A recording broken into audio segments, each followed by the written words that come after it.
अस्सलाम वालेकुम, मैं हूं मैर तारिक। आज बात करेंगे जी सोशल मीडिया के ऊपर वायरल एक नाजेबा वीडियो के मुतल्लिक, जो कि इस वक्त उमेरी के नाम से वायरल हो रही है। और बात करना इस वीडियो के ऊपर मकसूद नहीं है, बल्कि बात करने का मकसद इस तरह के वाक़यात पर है। नाज़रीन, सबसे पहले बात यह है कि नाजायज़ ताल्लुकात दुनिया में कोई नया वाक़या नहीं है, ये सदियों से चलते आ रहे हैं। लेकिन फ़र्क ये है कि जिस दौर में आज हम जी रहे हैं, ये कैमराज़, मोबाइल फ़ोन्स और सोशल मीडिया का दौर है। और नाजायज़ ताल्लुकात के बारे में हमारे मुल्क में भी कवानीन मौजूद हैं और इसी तरह से हमारे दीन में भी रिस्ट्रिक्शंस हैं, एक गुनाह है। लेकिन जैसे मैंने पहले कहा कि आज हम टेक्नोलॉजी के दौर में जी रहे हैं, तो अब हमें कवानीन भी बदलने पड़ेंगे, कवानीन भी इस लिहाज से हमें नए बनाने पड़ेंगे। नाज़रीन, किसी भी शख्स को जो है वो आप रज़ामंदी के साथ किसी के साथ रिश्ता बनाने से नहीं रोक सकते। और जैसे मैंने पहले कहा कि ये आज से नहीं बल्कि सदियों से होता चला आ रहा है। ये गुनाह और जुर्म इसी तरह से आगे भी चलता रहेगा। हाँ, ये ज़रूर है कि फ़ोन और इस सोशल मीडिया के दौर में क्योंकि राब्ते आसान हो गए हैं, तो अब इस तरह के वाक़यात की तादाद में इजाफ़ा भी हो रहा है। लेकिन कुछ लोग इसमें सिर्फ़ और सिर्फ सोशल मीडिया या राब्तों के आसान ज़रियों या मोबाइल फ़ोन को जो है वो मोर्द इल्ज़ाम ठहराते हैं, जिससे मैं जुज़्वी इत्तफ़ाक़ रखता हूँ। क्योंकि ये ऐसे ही है कि आप कहें कि जब से तेज़ तरीन सफ़र के ज़राए ईजाद हुए हैं, इंजन ईजाद हुआ है, तो हादसात में मरने वाले लोगों की तादाद में भी इजाफ़ा हो गया है। लेकिन हादसात में भी बड़ी वजूहात आज भी आप कह लें कि इंसानी गफलत ही होती है। लेकिन अब आप ये नहीं कह सकते कि मैं गाड़ी पर सफ़र नहीं करूँगा, पैदल ही चलूँगा क्योंकि उसमें जान का ज़्यादा ख़तरा है कार में सवारी पर। तो ये इंसान की ज़रूरत है। इसी तरह मोबाइल फ़ोन भी आज इंसान की ज़रूरत है, तो आप इससे इनकार नहीं कर सकते क्योंकि ये हमारे लिए एक सहूलत बहरहाल है। और इसकी वजह से अगर कोई मसाइल हैं तो इसके लिए हमें कवानीन बनाने की ज़रूरत है, अपने अखलाकियात बेहतर करने की ज़रूरत है। तो ये मिसाल देने का मकसद सिर्फ ये था कि जिस तरह ट्रैफिक के साथ साथ बदलते दौर के साथ साथ इंसान ने कवानीन बनाए, तो इसी तरह इसी के ऊपर भी जो है वो हमें अब दोबारा कवानीन बनाए जाएंगे। टॉपिक की तरफ दोबारा वापस आते हैं। नाज़रीन, इस तरह की प्राइवेट या पर्सनल वीडियोस जब वायरल होती हैं, तो इनमें से सबसे ज़्यादा मुतासर वीडियोस बनाने वालों की फैमिलीज़ होती हैं, यानी कि वालिदैन, बहन भाई और ख़ास तौर पर बच्चों के ऊपर हमारे मुआशरे में एक टैग लग जाता है और फिर सारी ज़िंदगी के लिए उनके लिए ये बात एक तोहमत बन जाती है, जो कि शायद इनकी ज़िंदगी में कभी ख़त्म भी नहीं होती। और फिर इन्हें सारी ज़िंदगी एक ऐसे गुनाह के बोझ तले ज़िंदगी गुजारनी पड़ती है जो कभी इन्होंने किया भी नहीं होता। और यही वजह है कि आज हमारे मुआशरे में फिर हम गैरत के नाम पर भी इंतहाई किस्म के वाक़यात देखते हैं इस तरह की वीडियोस के नतीजे में। लेकिन मैं ये समझता हूँ कि यहाँ मसला सोशल मीडिया नहीं है, बल्कि मसला है मोबाइल कैमरा। यानी कि जब वीडियो ही नहीं बनेगी तो शायद मसाइल भी कम हो जाएंगे। कम से कम वो रिश्तेदार, अजीज़ और बच्चे सज़ा नहीं भुगतेंगे जो कि इस तरह की वीडियोस बनने और वायरल होने के बाद सारी ज़िंदगी भुगतते रहते हैं। तो हुकूमत को चाहिए कि एक नया कानून लाया जाए जिसमें वाज़े तौर पर यह दर्ज हो कि कोई भी मर्द या औरत मर्ज़ी से भी यानी कि इस तरह की वीडियोस नहीं बना सकती या सकता। और जब कोई गुनाह करने के साथ साथ इस तरह की वीडियोस बना भी रहा होगा तो उसके जहन में ये बात ज़रूर होगी कि वो जुर्म कर रहा है। ज़ाहिर है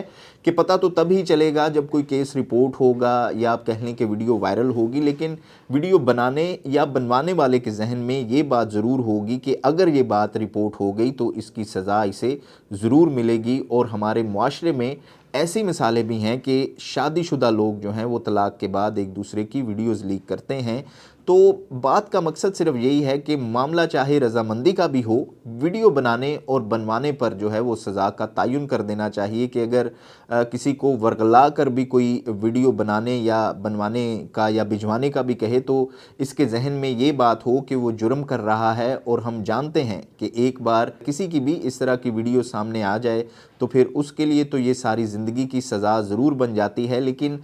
इसके अहले खाना भी सारी ज़िंदगी किसी और के किए हुए जुर्म की सज़ा भुगतते रहते हैं। लेकिन मेरे ख्याल में इस पर कानून जो है वो अब बनाना चाहिए और इन चीज़ों को रोकने के लिए कड़ी से कड़ी सज़ा रखनी चाहिए, ताकि अगर कोई वीडियो बनाता है या बनवाता है तो इसके माइंड में ये बात ज़रूर एक दफ़ा आए कि वो ऐसा जुर्म कर रहा है जिसके बाद इसे जेल जाना पड़ेगा। और ये जो वीडियो अभी वायरल हो रही है, मैंने इससे पहले आज तक कोई वीडियो इतनी डिस्कस होते हुए या वायरल होते हुए नहीं देखी, तो इसे भी एक टेस्ट केस के तौर पर ज़रूर लेकर चलना चाहिए ताकि ایسے واقعات کو جو ہے وہ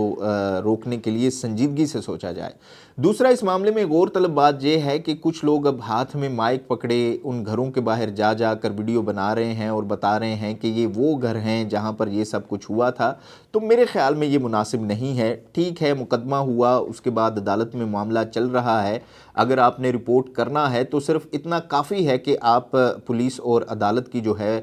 وہ کارروائی کے متعلق لوگوں کو یا آڈینس کو آگاہ کریں، لیکن گھروں کے باہر جا کر اہل محلہ اور اہل علاقہ سے رائے لینا اس معاملے میں مناسب نہیں ہے۔ اب کچھ ویڈیوز تو میں نے ایسے بھی دیکھی ہیں سوشل میڈیا کے اوپر کہ محلے میں جا جا کر لوگوں سے پوچھا جا رہا ہے کہ عمیری کیسا انسان تھا، وہ کب سے یہاں پہ رہ رہا تھا اور وہ کیا کام کرتا تھا، تو اس سے بھی ہمیں جو ہے وہ گریز کرنا چاہیے، کیونکہ اس کا نقصان بھی اب آپ کہہ لیں کہ صرف اور صرف اہل خانہ کو ہی ہوگا، اور جن کو نہیں پتہ تھا کہ وہ کہاں پہ رہتے ہیں یا یہ واقعہ کہاں آیا تھا، اب ان کو بھی جو ہے وہ ان کے گھر کا یا ان کے محلے کا جو ہے وہ پتہ چل گیا ہے، اور پھر ان واقعات کے بعد لوگوں کو جو ہے وہ اپنا گھر بھی چھوڑنا پڑ جاتا ہے اور وہ ساری زندگی منہ چھپاتے اور بچاتے پھرتے رہتے ہیں۔ اب تیسرا اور آخری پہلو یہ ہے کہ ویڈیو سوشل میڈیا کے اوپر فروخت ہوتی رہی، اور سوشل میڈیا پر جس طرح کے میمز کا طوفان برپا ہوا، اور یہ تو غلط بات ہے لیکن کڑوا سچ بھی ہے کہ ہم اس دور میں ہیں اور ہمیں انہی رویوں کے اندر اپنی باقی زندگی بھی گزارنی پڑے گی، جہاں اس طرح کی ویڈیوز کی اوریجنل آڈیوز کے اوپر ٹک ٹاک بن رہی ہیں اور ریل بن رہی ہیں، اور ہمارے لیے یہ سب صرف انٹرٹینمنٹ ہے۔ لیکن وقت کی ضرورت کو دیکھتے ہوئے ہمیں اب ڈیجیٹل اور سائبر قوانین کو مزید سخت اور مؤثر کرنا پڑے گا، تاکہ سوسائٹی میں رہنے والے ہر شخص کو اپنی لمیٹیشن کا پتہ چل سکے۔ جو ویڈیو بنا رہا ہے یا بنوا رہا ہے اس کے لیے بھی جو ہے وہ سزا کا تعین کرنا چاہیے، کیونکہ یہ نہ ہو جی کہ جب ویڈیو رپورٹ ہو تو پتہ چلے جی کہ یہ جو ہے وہ فلاں نے بنائی تھی یا اس نے بنائی تھی، یا کیسے معاملات میں بنی تھی یا کیسے حالات میں بنی تھی، اور جو ویڈیو میں نظر آ رہا ہے یا کوئی تعلقات کے اوپر جو آپ کے پہلے سے قوانین موجود ہیں ان کے اوپر تو سزا ضرور ہونی چاہیے، لیکن یہاں پر جیسے میں نے پہلے کہا کہ ویڈیو بنانے کے اوپر اور بنوانے کے اوپر بھی کڑی سے کڑی سزا جو ہے وہ رکھ دینی چاہیے، پھر ہی آپ ان معاملات کو جو ہے وہ کہیں نہ کہیں روک سکیں گے یا کم کر سکیں گے، ورنہ دوسری صورت میں ویڈیوز اگر بنیں گی تو پھر ظاہر ہے کہ کہیں نہ کہیں وہ لیک بھی ہوتی رہیں گی۔ اور اس کے ساتھ ساتھ جیسے میں نے بعد میں بات کی کہ جو میمز بنتی ہیں یا جو ٹک ٹاک بنائی جاتی ہیں اوریجنل آڈیو کو لے کر، یا ان معاملات کو مذاق کی آڑ میں جو ہے وہ میمز بنا کر جو ہے وہ سوشل میڈیا کے اوپر وائرل کیا جاتا ہے، اور پورا معاشرہ جو ہے وہ اسی طوفان بدتمیزی کی طرف چل پڑتا ہے، اس کے اوپر بھی کہیں نہ کہیں لیمیٹیشنز اور ریسٹرکشنز ہمیں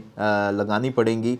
کیونکہ اس بات کو ضرور ذہن میں رکھیے گا کہ جو قوانین ہوتے ہیں وہ اخلاقیات سے ہی ڈرائیو ہو کر آگے قوانین کی شکل اختیار کرتے ہیں، اور جب کسی معاشرے میں اخلاقیات کے اوپر خیال نہیں رکھا جاتا، اخلاقیات کو جو ہے وہ پس پش ڈال دیا جاتا ہے، تو پھر وہاں پر سخت سے سخت قوانین جو ہیں وہ بنانے پڑتے ہیں تاکہ لوگوں کو کم از کم اخلاق کے دائرے میں ہی رکھا جا سکے۔ آپ اس حوالے سے کیا رائے رکھتے ہیں کمنٹ باکس میں ضرور بتائیے گا، اور ہمیشہ کی طرح آپ سے وہی درخواست کہ ہمارے اس چینل کو سبسکرائب بھی ضرور کیجیے گا اور بیل آئیکن کو بھی پریس کیجیے گا، تاکہ آپ کے پاس مزید آنے والی جو اپڈیٹس ہیں وہ بر وقت پہنچتی رہا کریں۔ اپنا خیال رکھیے گا، دیکھتے رہیے گا نیوز الرٹ۔